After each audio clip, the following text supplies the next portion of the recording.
The melt and stretch of cheese. Stretchability and meltability of cheese are the essential functions in nachos and pizza, and the soul of a grilled cheese sandwich. Pasta filata cheeses are typically famous for stretchability and meltability. But what do we really mean when we say that cheese stretches or melts? Stretchability. Stretch is the ability of CASEIN network to maintain its integrity and not break when pressure is applied to the cheese. A simple way to observe the elasticity or the stringy behavior of mozzarella is to watch it ooze on top of pizza.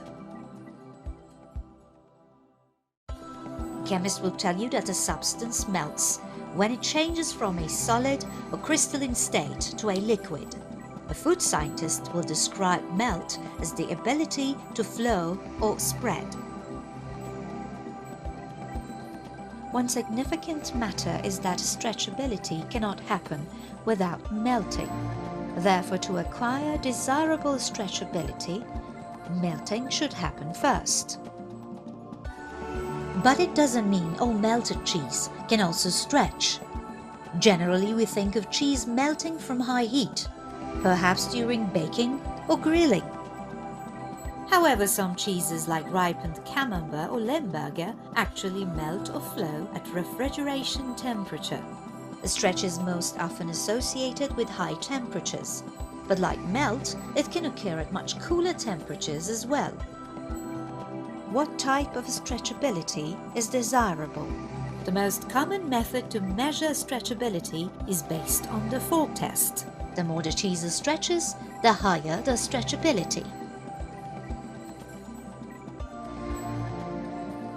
But other attributes such as having multi-strings are extremely important. Also, the texture of the stretched cheese shouldn't be gummy and maintain its stretchability at lower temperature. Melting and stretching process and technology.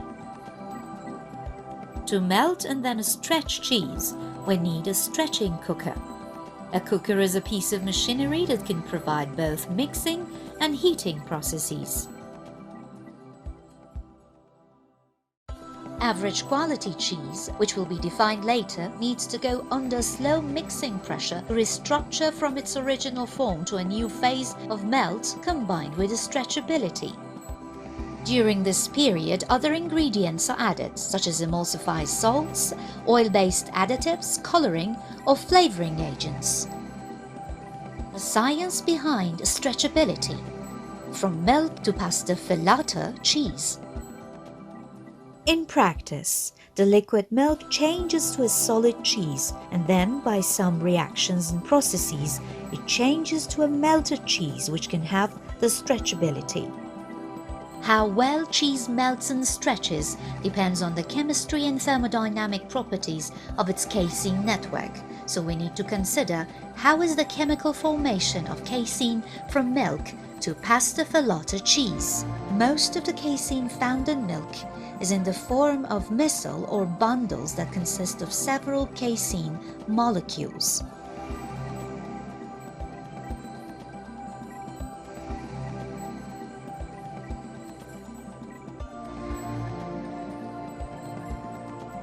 During the clotting process, the micelles form aggregates. The clot or coagulum is an interconnected network of aggregates. Calcium is the main component that works as a glue of this network. Considerable space which exists between the aggregates, and these spaces or pores are filled with serum and milk fat. After the coagulum is cut, individual cut particles begin to shrink, losing serum in response to stirring, heating, and acid development. The aggregates come closer together but do not necessarily fuse. Micelles within the aggregates and micelles of adjacent aggregates begin to fuse only if the casein molecules are able to rearrange and form new associations with other casein molecules. How to change curd to pasta filata. To make pasta filata cheese, the cheese and its structure need to be looser and flexible. This happens when the pH of the curd decreases or when emulsifying salts in processed cheese are used. Simultaneously, there is a loss in calcium phosphate from the casein, and then it uncurls more, and the open structure can increase dehydration of the casein.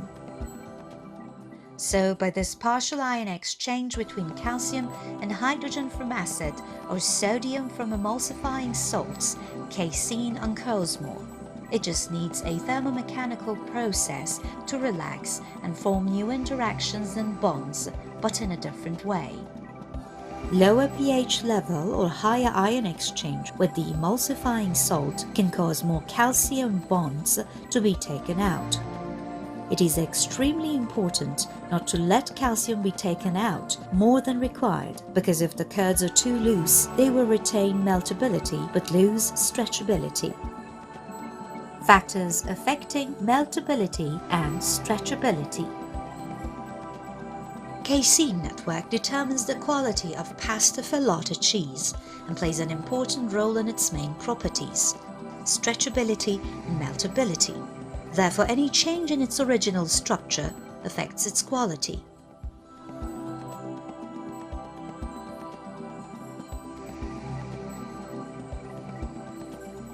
One, intact casein. The most important variables are 1. Cow's genetic specifications, feeding, lactation period, etc. 2. pH decrease due to growth in microorganisms. 3. Proteolytic activities due to original enzymes like plasmin or microorganisms proteases. 4. Complicated changes due to high somatic cell counts. 5. Adulteration. 2. Curd quality. Pasta filata is a type of a stretched curd cheese, not a fermented one. Its main features are 1. Milk heat treatment. 2. Fat percentage, moisture percentage, and calcium content, ionized colloids. 3. Starter cultures and fermentation. 4. Rennet type and renneting. 5. No cutting and whey treatment. 6. Curd treatment. Milk fat globules are surrounded by these aggregates but do not interact with them. Think of fat as an inert material between aggregates of casein micelles. It does not form any part of the casein network, but it does influence cheese melt in a big way. Individual casein aggregates are small compared to the average-sized fat globule. These giant fat globules break up the continuity of the casein network. The more fat globules in the cheese, the less dense and further apart the casein aggregates are from each other. Thus, there are fewer interactions between aggregates. This weakens the network and results in a cheese that melts and stretches more rapidly and at a cooler temperature than lower fat cheese. But it shouldn't be over fat. Cheese higher in fat content may require a higher bound calcium content, higher pH, to maintain stretch and desired melt, and vice versa for lower fat cheeses. Bound calcium phosphate content of cheese is affected by many factors, including factors influencing calcium content of the milk include feeding practices, more grain equals higher calcium, stage of lactation, late lactation equals less calcium, and animal health. Mastitis equals less calcium. Casein content of the milk and pH of the milk and cheese during cheese manufacture.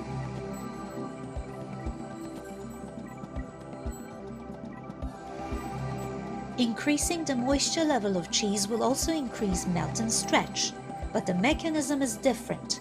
Increasing the moisture content of cheese does not guarantee an increase in melt or stretch. 3. pH adjustment and applying emulsifying salts. At higher pH 6.6 and 6.7, the main interaction between casein molecules involve calcium phosphate. As the pH decreases, The calcium phosphate dissolves from the casein and is replaced by hydrogen, H+. There is an increase in melt and stretch as the pH decreases. However, if the pH falls too low, the stretch characteristic can be lost. At a low pH, the caseins aggregate into large masses, but there are too few contacts or interactions between the masses to allow stretch. The actual pH at which cheese will begin to melt or stretch or lose a stretch depends on casein content and bound calcium phosphate. Emulsifying salts in processed cheese do the same job as H+ by Na+ or sometimes K+. When ESR applied, the pH shouldn't be lower than 5.40 and is normally preserved between 5.40 and 5.80. 4. Thermomechanical process. Stretching cooker is applied for this process. High shearing is not suitable because it can break the strings, so the agitators are mostly in the shape of a screw or auger, which can come in single or twin forms, but in older devices, paddle mixers are still used. The speed of heating up and the final temperature is very important. New technologies have direct steam injection system, which is very useful in this process, but many companies are still using indirect systems. Research shows the best temperature for this process is from 50 to 60 degrees Celsius, but it can be higher, up to 80 degrees, in processed cheese making depending on different conditions of manufacture. 5. Cheese aging. During the aging process, the cheese mostly gets proteolyzed. Although in some cases, like when we have high casein content, high calcium content, or even higher pH than normal conditions, this aging can have a slightly positive effect, but normally we try to keep the casein intact. Breakdown of the peptide formed by the activity of these proteinases has little effect on melt or stretch. Therefore, since bacterial proteinases act on these peptides and not on intact casein, the starter proteinases have very little effect on the melt or stretch of cheese. While the strains of yeast or bacteria may be active against intact casein, however, all mentioned effects can be the same on melting and stretching during the cheese aging. To sum up, this video was about stretchability. It's necessary to understand and control intact casein in curd, calcium content of curd, ions exchange of calcium with H+ or Na+, and thermomechanical process of curd by stretching cooker. Thank you very much for your attention.